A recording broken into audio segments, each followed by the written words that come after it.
the footsteps. He thought it was just the old apartment settling. The building was a relic, its walls thin, its pipes groaning like tired lungs.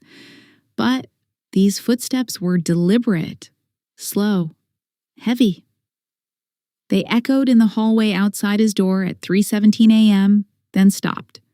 Daniel lay frozen in bed, staring at the ceiling. He lived alone. He had no visitors.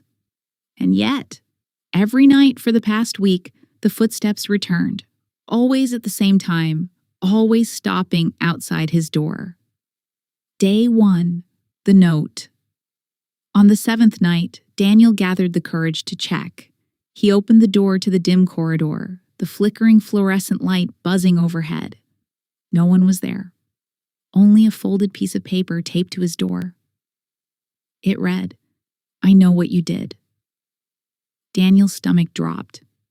He hadn't done anything, or had he? His mind raced back to the accident 6 months ago, the car crash, the woman who hadn't survived. He'd told himself it wasn't his fault, but guilt had a way of clawing back. Day 2, the corridor. The next night, the footsteps came again. Daniel waited, heart pounding, until they stopped outside his door. He opened it quickly this time. The corridor stretched endlessly, longer than it should have been. He blinked, rubbed his eyes. The hallway wasn't supposed to be more than 20 feet, but now it seemed infinite, lined with doors that didn't exist before. At the far end, a shadow moved. Day 3, the voice. Daniel tried to ignore it. He went to work, pretended everything was fine, but paranoia followed him.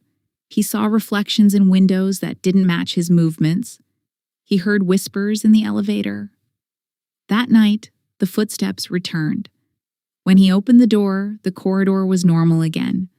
But this time, a voice whispered from the darkness, "Confess." Daniel slammed the door shut, trembling. He poured himself whiskey, but the glass shook in his hand. Day 4, the stranger. At work, Daniel noticed a man watching him from across the street, tall, pale, with a scar across his cheek. The man didn't move, didn't blink, just stared. That night, the footsteps came earlier, 3 a.m. Daniel opened the door and the scarred man stood in the corridor. "You killed her," the man said softly. Daniel's throat tightened. "It was an accident." The man smiled. Accidents don't leave notes. Day 5. The spiral, sleep-deprived, Daniel began to unravel. He tore apart his apartment looking for hidden cameras. He smashed mirrors, convinced they were watching him. The corridor grew stranger each night. Sometimes it was endless. Sometimes it bent at impossible angles. Once, he saw himself standing at the far end, staring back. The notes kept coming, each one more damning. "She screamed your name. You left her there. You will pay."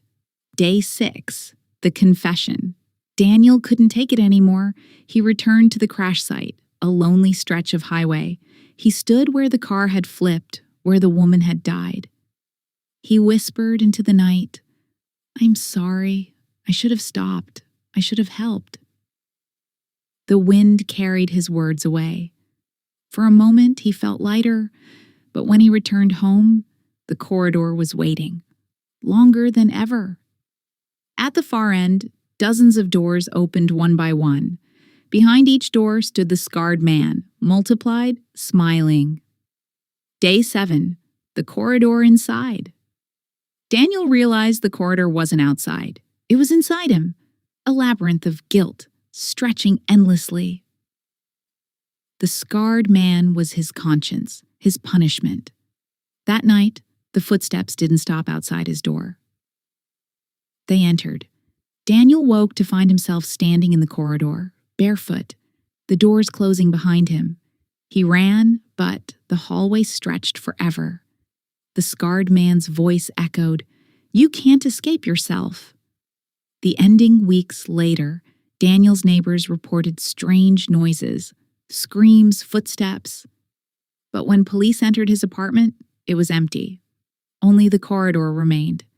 And if you listened closely, at 3:17 a.m., you could still hear the footsteps. The glass corridor